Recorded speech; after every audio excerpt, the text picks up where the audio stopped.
Thank you. My name is Wang Wen from Chong Institute, Liming University of China.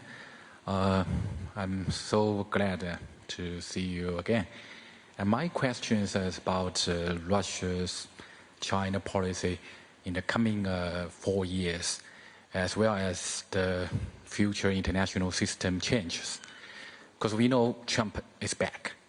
Let me imagine if one day President Trump call you and ask that, like that, let's join forces to contain China.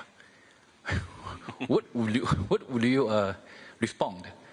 And will you accept President Trump's suggestion, so-called uniting with Russia and resisting China? And my second question is about the future's international system change, because you often mentioned that international system is ongoing fundamental change. So in your eyes, what will the international order and framework in the future looks like? And in your eyes, in the future international order and the system, what role should Russia, China, United States act or plan in the future? And how do you consider to coordinate the triangle relationship among Russia, China, and the United States? Thank you. Well, I'll give it a try, and I'll try to be as succinct as possible.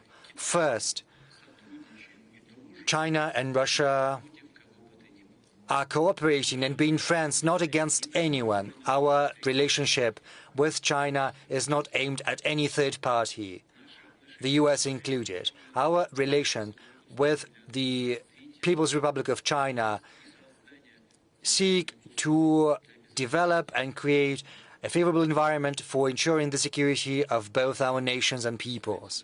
And the same applies to our relations with the United States of America. It would be very difficult for me to even imagine a situation when the president-elect makes such an offer as you mentioned. I think he understands that it is completely divorced from the realities in which we are living. Russia is not going to ally with anyone against anyone. And it seems even increasingly unrealistic to me with regard to China, because with China we've reached an unprecedented level of trust, mutual confidence and friendship. I think such countries as Russia and China that have such a big border and such a long history of coexistence in one space, despite the differences in our cultures, which, however, do espouse similar and common values.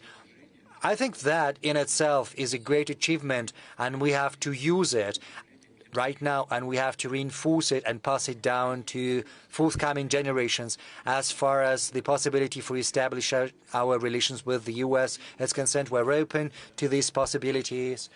To a large extent, the ball is in the U.S.'s court, because we were not the ones to sour relations with them. We did not introduce any restrictions or sanctions against the U.S., nor are we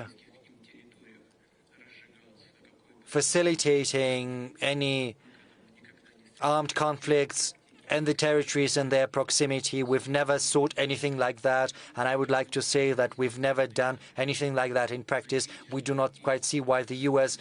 seems it has the right to do that, and we are hopeful that at the end they will come to realize that they'd better refrain from doing that, because that's what they should be doing if we do not want any global conflicts. But the president-elect of the U.S., President Trump, spoke along similar lines, so we'll live and see how it plays out in reality.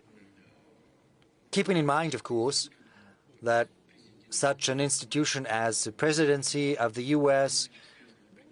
is bound by certain obligations, by certain responsibilities.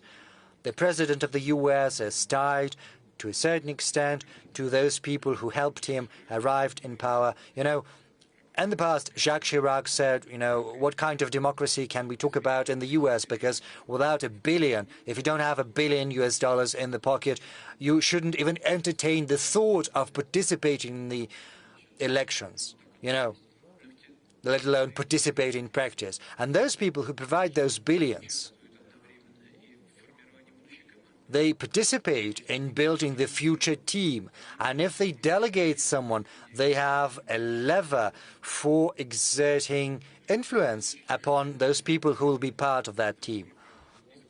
So it's important to see whether the president-elect manages to build good relations with this so-called deep state and also build contacts and relations with the voters. If he keeps his promises, his authority is growing, and he can use that authority to become an independent political figure, even in his relations with those influence groups that help him arrive in power. It's a very complex process. What's going to happen in the US is something we cannot tell for sure, but I'm hopeful that our relations with the United States of America will be re-established at a certain point in time, and we are open to that. Thank you. Thank you.